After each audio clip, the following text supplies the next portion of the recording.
বিশালগড়ে যেন কোনো কিছুতেই চুরির ঘটনা থামতে চাইছে না। বিশালগড়ের মানুষ এখন কিছুটা সতর্ক হলেও চুরির ঘটনা এড়ানো সম্ভব হয়ে ওঠেনি। ঠিক একইভাবে আবারও রবিবার গভীর রাতে বিশালগড় নিচের বাজারে লিটন গোস্বামীর হোটেলে চুরির ঘটনা সংঘটিত হয়। রাতের অন্ধকারে চোরের দল ওনার হোটেলের তালা ভেঙে নগদ অর্থসহ অন্যান্য সামগ্রী চুরি করে নিয়ে যায়। সোমবার সকালে হোটেলের কর্মচারীরা এসে ঘটনা প্রত্যক্ষ করতে পেরে মালিক লিটন গোস্বামীকে খবর পাঠায়। খবর পেয়ে মালিক লিটন গোস্বামী ছুটে এসে ঘটনা দেখতে পেয়ে হতবাক হয়ে যান। খবর দেওয়া হয় বিশালগড় থানায়।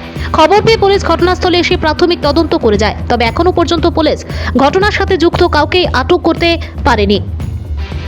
ভানুচন্দ্রের রিপোর্ট, আসাম প্রাইম নেটওয়ার্ক। ওরা সকালবেলা রান্নার লোক আমার দোকানে আইছে, সেটা দেখে দরজা খোলা, তাই নিয়ে আমার কাছে ফোন করছে, দাদা আপনি কি দোকানে আইসেননি?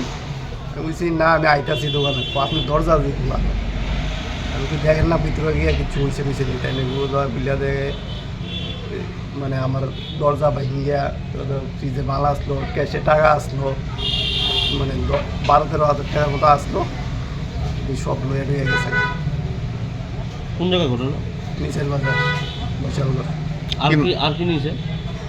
আর এই তো এই যে আর কিটা নিচে এখনো আমি ঠিকভাবে কইতাম পারি না, ঠিকভাবে দেখছি না, দেখলে কইতে পারলাম। টাকা লয়ে গেছে এটা কি নাম আপনার দোকানে?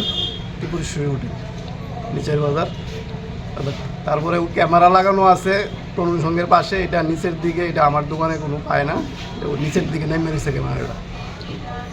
কয়টা ক্যামেরা লাগানো আছে? 3টা। সবগুলি কি নিচের দিকে নামানো?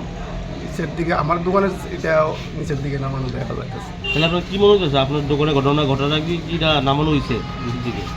আমি এটা ঠিক বলতে পারি না, আগে নামানো আসলো কি না বলতে পারি না আমি।